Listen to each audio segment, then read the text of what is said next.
हुए, लेकिन अभी तक कोई खबर नहीं है कि रेसलर्स को कौन से थाने में, कौन से पुलिस स्टेशन में या किस जगह पे ले जाया गया है। ये सबसे बड़ी बात है। प्रधानमंत्री तो कहते हैं कि बेटी है हमारी, तो प्रधानमंत्री की बेटी को इस तरह से घसीटा जा रहा है, रो रही है। यही तो दिक्कत है, यही तो दिक्कत है। प्रधानमंत्री कहते हैं ना बेटी है हमारी। क्या अगर खुद की बेटी होती तो जिस तरीके से आज पहलवान बेटियों को चोट आई है, क्या उनकी बेटी होती तो इतनी चोट आती?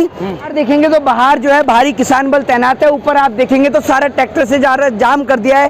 ट्रक गाड़ियां जो लेकर आए थे किसान, उनसे पूरा जाम कर दिया है। और आप सोच कर देखिए, आज देश के प्रधानमंत्री ने नई पार्लियामेंट का उद्घाटन किया, और पार्लियामेंट का उद्घाटन जिसको कहा जाता है कि संसद को जिसको मंदिर कहा जाता है, लोकतंत्र का मंदिर, उस लोकतंत्र के मंदिर में जहां देश की बेटियों ने देश का गौरव ऊंचा किया, गोल्ड लाकर, देश की सरकार ने उन्हें बदले में क्या दिया?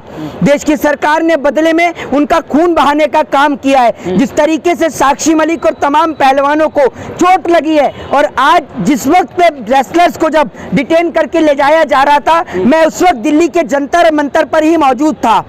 सिर्फ दिल्ली के जंतर मंतर पर देश की गोदी मीडिया की एंट्री थी, उनके सिवा वहां पर किसी और को नहीं जाने दिया जा रहा था। और अभी भी तब से लेकर अभी तक सिर्फ देश के प्रधानमंत्री नरेंद्र मोदी जी को टीवी पर दिखाया जा रहा है। 2 घंटे से ज्यादा हो चुके हैं रेसलर्स को ले जाए हुए, लेकिन अभी तक कोई खबर नहीं है कि रेसलर्स को कौन से थाने में, कौन से पुलिस स्टेशन में या किस जगह पर ले जाया गया है। ये सबसे बड़ी बात है। प्रधानमंत्री तो कहते हैं कि बेटी है हमारी, तो प्रधानमंत्री की बेटी को इस तरह से घसीटा जा रहा है, रो रही है। यही तो दिक्कत है, यही तो दिक्कत है। प्रधानमंत्री कहते हैं ना बेटी है हमारी। क्या अगर खुद की बेटी होती तो जिस तरीके से आज पहलवान बेटियों को चोट आई है, क्या उनकी बेटी होती तो इतनी चोट आती? अगर इन पहलवानों की बेटी में एक बेटी भी भाजपा के किसी नेता की होती ना, तो सर खरोंच भी नहीं आती।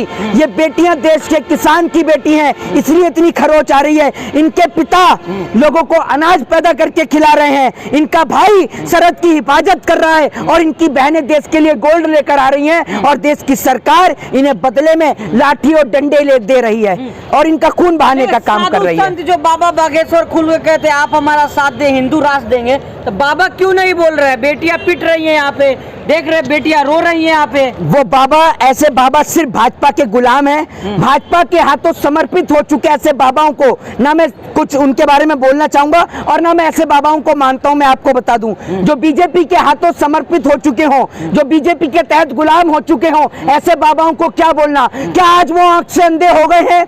माना देश के प्रधानमंत्री के कान में रुई लग गई है क्या? लेकिन देश की जनता भी अंधी हो गई है। देश की जनता को नहीं दिख रहा कि 33 दिन से बेटियां इंसाफ और न्याय की गुहार लगा रही हैं, उनकी सुनी नहीं जा रही है। और जब आज 34वें दिन उन्होंने पार्लियामेंट की ओर जाने का तय किया, तो उनको बाहर निकलते ही उनको ले जाया गया, घसीट के ले जाया गया, उनको चोटें भी आई हैं। मजबूरी क्या है मोहित शर्मा? 1 महीने से ज्यादा जंतर मंतर पर बैठी, अब यहाँ गाजीपुर पे आ गई है, तमाम जो किसान यहाँ पे आ गए हुए, तो मजबूरी क्या है? क्यों नहीं गिरफ्तारी हो रहा है? मजबूरी ये है कि इस देश के अंदर ब्रजभूषण शरण सिंह ने एक बात कही कि अगर मैंने मुंह खोला तो कई लोग और जाएंगे। तो क्या, या तो मुझे ऐसा लगता है कि इसके अंदर कई और अपराधी शामिल हैं, इसलिए सरकार डर रही है। दूसरी बात यह कि ब्रजभूषण शरण सिंह एक माफिया है, एक अपराधी है, जिसके ऊपर कई धाराओं के तहत मुकदमा भी दर्ज है, इसलिए लोग ब्रजभूषण शरण सिंह के खिलाफ बोलने से डरते हैं। लेकिन मैं एक बात कहता हूँ कि मैंने एक नारी की कोख से जन्म लिया, एक माँ की कोख से जन्म लिया है, और जब तक इस देश की बहन और बेटियों को इंसाफ और न्याय नहीं दिला दूंगा, तब तक मैं चुप बैठने वाला नहीं हूँ। ये बात मैं आपको बोल देता हूँ। आज की तस्वीर आपने देखा, संसद भवन में तमाम साधु संत जाकर मंत्र उच्चारण कर रहे थे। लोग कह रहे हैं कि हिंदू राष्ट्र की घोषणा होने वाली है, सोशल मीडिया पे तमाम खबरें चल रही है इस तरह की। एक बात आप मुझे बताइए, आप अनाज खाते हैं, कुछ और खाते हैं? सब अनाज खाते हैं। ये अनाज खाने वाला किसान आज सड़कों पे वापस से उतर चुका है। मुझे नहीं लगता कि सब तो अनाज खाते हैं। मैं गोदी मीडिया की नहीं कह सकता कि वो अनाज खाती है नहीं खाती है। एक बात आप सोच कर देखिए, एक हेडिंग नहीं है, एक हेडलाइन नहीं है कहीं पर देश के जो तमाम जो किसान भाई हैं, जो पहलवान जो हैं, उनको कहाँ ले जाया गया, कैसे ले जाया गया, कैसे घसीट के ले जाया गया, एक मीडिया ने उन खबरों को नहीं दिखाया।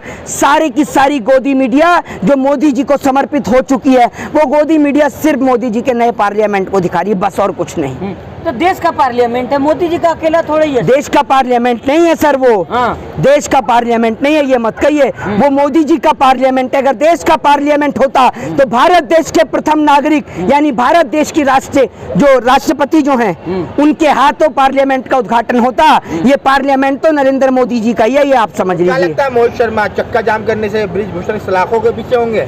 देखिए मैं आपको एक बात बता दूं, जब हमारे देश की बेटियों का आता और पता नहीं है तो हम बिल्कुल चक्का जाम करेंगे।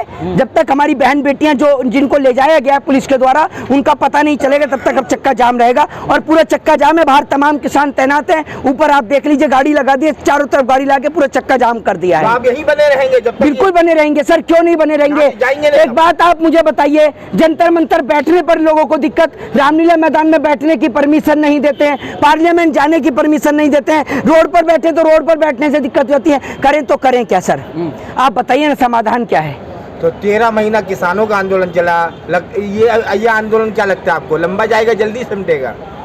देखिए ये तो इस देश के लोगों को समझना चाहिए कि इस देश के अंदर सबकी बहन बेटियां हैं, सबको बहन बेटियों के नाते एक दूसरे को समर्पित होना चाहिए, एक दूसरे को समर्थन देना चाहिए और आज देश की बहन बेटियों के इंसाफ और न्याय के लिए पूरे देश को साथ आना चाहिए। क्यों बचाना चाह रही है सरकार? इसलिए बचाना चाह रही है कि भैया लाखों करोड़ों रुपया, खुद का चार्टर्ड प्लेन है, हेलीकॉप्टर है, सब कुछ है, इसलिए बचाने का काम कर रही है। कहीं उसकी जो ठाकुरों का वोट बैंक है वो ना हिल जाए, इसलिए बचाने का काम कर रही है। तो उत्तर प्रदेश से ब्रजभूषण आते हैं, योगी आदित्यनाथ की सरकार चल रही है, राम राज है उत्तर प्रदेश में कहा जाता है, तो बाबा तो बुलडोजर चलाते हैं, तो इस पे कार्रवाई क्यों नहीं हो रही? नहीं चला सकते, बाबा का बुलडोजर अभी खराब हो चुका है ब्रजभूषण को देखकर। हाँ। मेरे को इंतजार है 5 जून का। हाँ। और देखना चाहता हूँ 5 जून को ही बोलूंगा अब इस बात को, आज बोलकर 5 जून को ही बोलूंगा, देखूंगा 5 जून को इस देश की सरकार जब ब्रजभूषण शरण सिंह वो कह रहे हैं ना कि संतों को लेकर आएगा, तब देखूंगा कितने संतों को डिटेन करेगी और कहां लेकर जाएगी ब्रजभूषण शरण सिंह को पुलिस उत्तर प्रदेश की डालकर। जैसे आज पहलवानों को लेकर गई है ना, क्या ब्रजभूषण शरण सिंह और उनके समर्थकों को लेकर जाएगी?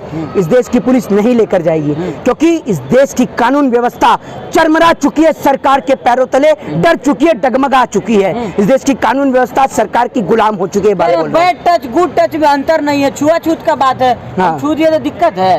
हाँ। हाँ। तो अपने घर की बहन बेटी को मेरे को बोलना नहीं चाहिए ऐसे शब्दों को। हाँ। और आपको भी शर्म आनी चाहिए, मैं नहीं बोल सकता ऐसे शब्दों को, लेकिन आप मेरी भावना से समझ गए और ऐसे व्यक्ति को जेल की सलाखों के पीछे होना चाहिए। जय हिंद, जय भारत, वंदे मातरम।